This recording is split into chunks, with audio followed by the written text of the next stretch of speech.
अस्सलाम वालेकुम। टॉपिक है मिकेलिस मेंटन काइनेटिक्स। इसमें उसने कहा था कि जब भी एंजाइम और सबस्ट्रेट आपस में मिलेंगे हमारे पास एंजाइम सबस्ट्रेट कॉम्प्लेक्स बनेगा। ये जो रिएक्शन होगा ये रिवर्सिबल होगा, यानी कि एंजाइम सबस्ट्रेट कॉम्प्लेक्स दोबारा एंजाइम और सबस्ट्रेट बना सकता है। और जो एंजाइम सबस्ट्रेट कॉम्प्लेक्स बना है वो हमारे पास फिर कन्वर्ट हो जाएगा एंजाइम में और प्रोडक्ट बन जाएगा। उसके बाद उन्होंने एक इक्वेशन दी। उन्होंने हमें बताया कि इन इक्वेशन में कि जो इनिशियल वेलोसिटी है वो सबस्ट्रेट कंसंट्रेशन के गिर्द किस तरह वेरी करते हैं आपस में। इक्वेशन थी कि V naught is equal to V max into substrate concentration divided by K M plus substrate concentration.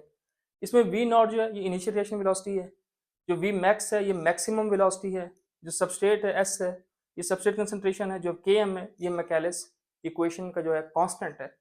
ठीक है, तो ये इनकी इक्वेशन है। इस इक्वेशन से हमने तीन चीजें अजम्पशन की कि तीन चीजें हो सकती। पहली एग्जम्पशन है कि एंजाइम सबस्ट्रेट कंसंट्रेशन। वो ये कहते हैं जब भी हम शुरू करेंगे एंजाइम और सबस्ट्रेट को आपस में मिलाना उस टाइम हमारे पास सबस्ट्रेट सबसे ज्यादा होगा, एंजाइम कम होगा। तो लिहाजा हम किसी भी टाइम देखेंगे जितने एंजाइम बाइंड होंगे सबस्ट्रेट के साथ वो कम ही होंगे। यानी कि शुरू शुरू में हमें पता है सबस्ट्रेट ज्यादा है एंजाइम कम है। ठीक है, तो लिहाजा कम बाइंड होंगे। ठीक है, तो हम किसी भी टाइम अगर चेक करेंगे तो हमारे पास एंजाइम सबस्ट्रेट जो आपस में बाइंड होंगे वो कम होंगे। दूसरे नंबर पे steady state assumption. Steady state का मतलब इक्विलिब्रियम एक तरह से। इसका मतलब ये कि जो एंजाइम और सबस्ट्रेट आपस में मिलकर एंजाइम सबस्ट्रेट कॉम्प्लेक्स बनाते हैं। ठीक है, तो वो ये कहना चाहता है जो एंजाइम सबस्ट्रेट कॉम्प्लेक्स फॉर्मेशन है वो इक्वल है इनके ब्रेकडाउन के। ठीक है, यानी कि it means that the formation of enzyme substrate complex is equal to the breakdown into product या रिएक्टेंट्स। ठीक है, यानी कि वो कहते हैं स्टेडी स्टेट का मतलब बराबर है, जितने बन रहे हैं उतने टूट भी रहे हैं, तो लिहाजा स्टेडी स्टेट है, इक्विलिब्रियम है। तीसरा इनिशियल वेलोसिटी।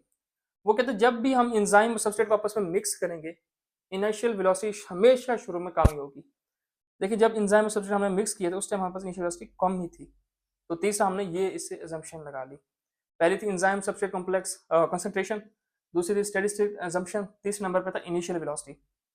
उसने हमें ग्राफ दिया, जो ग्राफ हम पहले भी देख चुके हैं। उसने ये कहा था कि जैसे ही हम सबस्ट्रेट की कंसंट्रेशन बढ़ाते जाएंगे हमारे पास रिएक्शन वेलोसिटी भी बढ़ती जाएगी। लेकिन एक टाइम ऐसा आएगा जब हमारे पास वी मैक्स अचीव हो जाएगा, उसके बाद बेशक हम सबस्ट्रेट कंसंट्रेशन बढ़ाते रहें हमारे पास वी मैक्स ऊपर नहीं बढ़ेगा बल्कि कांस्टेंट हो जाएगा। तो ये जो कर्व बनी थी हमने कहा था हाइपरबोलिक कर्व है। ठीक है, अब mostly enzyme Michaelis Menten kinetics को फॉलो करते हैं और यही ग्राफ देते हैं।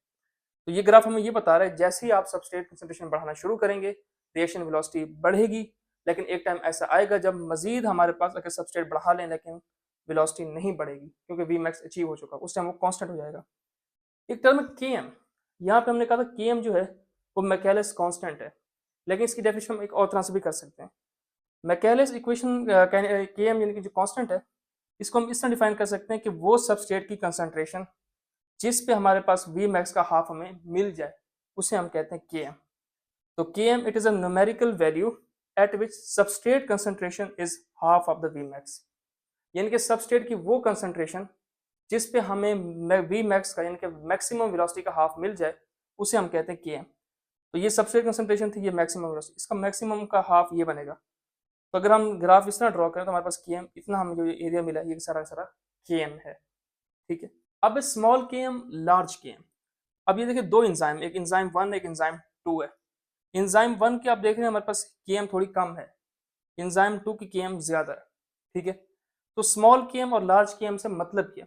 स्मॉल के एम का मतलब ये है कि एंजाइम और सबस्ट्रेट ने आपस में जोड़ना है। ठीक है, तो स्मॉल के एम का मतलब ये एंजाइम और जो सबस्ट्रेट आपस में मिल रहे हैं वो जल्दी मिल रहे हैं, तेजी से मिल रहे हैं, यानी कि एंजाइम और सबस्ट्रेट की आपस में एफिनिटी ज्यादा है, इसीलिए इतने से एंजाइम थे और हमारे पास हाफ सेचुरेट हो चुके थे। जबकि यहाँ पे हमारे पास इतने एंजाइम हुए तब जाके फिर हमारे यानी कितने सबस्ट्रेट हुए तो हमारे पास जाके तब हाफ सेचुरेट हुए। तो स्मॉल के एम का मतलब ये कि एंजाइम और सबस्ट्रेट की एफिनिटी ज्यादा है, कम हमें सबस्ट्रेट चाहिए आधा हमें वी मैक्स करने में। ठीक है, यानी कि enzymes have more affinity for substrate, less amount of substrate are required to half saturate the enzyme. Large K M से मुराद है कि enzyme has less affinity for substrate, large amount of K M is required to half saturate the enzyme. तो ये हमारे पास small K M large K M. Simple याद रखें स्मॉल के एम का मतलब ये एफिनिटी एंजाइम और सबस्ट्रेट के आपस में ज्यादा है। ठीक है, हमें थोड़े सबस्ट्रेट चाहिए हाफ एंजाइम को सैचुरेट करने में। ठीक है, और जो हमारे पास लार्ज के एम का मतलब ये कि एंजाइम और सबस्ट्रेट की एफिनिटी कम है, हमें बहुत ज्यादा सबस्ट्रेट चाहिए हाफ सैचुरेट करने में। ये ग्राफ उसमें आएगा। आखिरी चीज है रिएक्शन ऑर्डर। दो तरह के ऑर्डर है, एक फर्स्ट ऑर्डर है एक जीरो ऑर्डर है। ये भी हमने अजम्पशन निकाली है। अगर हमारे पास सबस्ट्रेट की कंसंट्रेशन कम होगी Km से, यानी कि सबस्ट्रेट बहुत कम है Km से, तब फिर हमारे पास जो रिएक्शन वेलोसिटी होगी वो डिपेंड करेगी हमारे पास सबस्ट्रेट कंसंट्रेशन पे। ठीक है, when substrate concentration less than Km then reaction velocity depends on substrate concentration. यानी कि जब हमारे पास सबस्ट्रेट कम होंगे, Km ज्यादा होगा, तब अगर हम सबस्ट्रेट बढ़ाते जाएंगे रिएक्शन वेलोसिटी बढ़ती जाएगी। लेकिन अगर हमारे पास सबस्ट्रेट ज्यादा है Km कम है, तब हमारे पास सबस्ट्रेट कंसंट्रेशन पर रिएक्शन वेलोसिटी डिपेंड नहीं करेगी। जब डिपेंड कर रही है तो वो हमारे पास है फर्स्ट ऑर्डर रिएक्शन, जब डिपेंड नहीं कर रही तो वो हमारे पास है जीरो ऑर्डर रिएक्शन। अब आखिरी टॉपिक है लाइन वेवर बर्क प्लॉट। ठीक है, समटाइम्स ये होता है कि जब भी हम वी नॉट और सबस्ट्रेट कंसंट्रेशन आपस में ग्राफ बनाते हैं ना, कि वाई एक्सिस पे वी नॉट आ जाता है और एक्स एक्सिस पे सबस्ट्रेट कंसंट्रेशन होती है, क्योंकि हमारे पास ग्रेजुअली ये अपवर्ड मूव करता है हाइपरबोलिक कर्व, तो समटाइम ऐसा होता है कि वी मैक्स हम सही तरह से मेजर नहीं कर सकते, पॉसिबल नहीं होता मेजर करना। तो उसके लिए फिर हमने एक और तरीका निकाला, लाइन वेवर बर्क प्लॉट, क्योंकि इसमें हम वी मैक्स निकाल सकते हैं, क्योंकि एक स्ट्रेट लाइन बनती है। ठीक है, जिस जगह वो इंटरसेक्ट कर रही है वो हमारे पास वी मैक्स। ठीक है, इस तरह ये पॉसिबल है। मैं ये ग्राफ समझाता हूँ, ये कहता है कि तो पहले हमने वो बात जो मैंने अभी बताई, when V naught is plotted against substrate concentration, it is always not possible to determine when V max has been achieved because of the gradual upward slope of the hyperbolic curve of the high substrate concentration। वो ये कहते हैं कि जब भी हम V naught और substrate का लेते हैं ना, तब बेसिकली पॉसिबल नहीं होता कि हम V max मेजर कर सकें। ठीक है, क्योंकि वो अपवर्ड ग्रेजुअली मूव कर जाता है। ठीक है, इससे बेहतर के लिए फिर हमने 1/V0 और 1/substrate सबस्ट्रेट कंसंट्रेशन ली, क्योंकि हमारे पास एक स्ट्रेट लाइन बनती है। ठीक है, अब है क्या, हमने एक्स एक्सिस पे लेना है 1/सबस्ट्रेट सबस्ट्रेट कंसंट्रेशन, उलट कर देना है। ठीक है, और वाई एक्सिस पे लेना है 1/V0। V0 हमने कहा था इनिशियल वेलोसिटी है।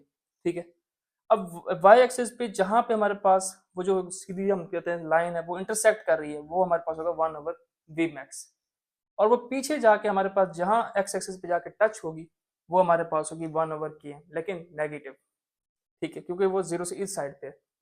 अब ये लाइन वेवर बर्क प्लॉट जो है, इससे हम वी मैक्स इजिली फाइंड कर सकते हैं, क्योंकि जहां वो इंटरसेक्ट कर रहा है उससे हम फाइंड कर सकते हैं।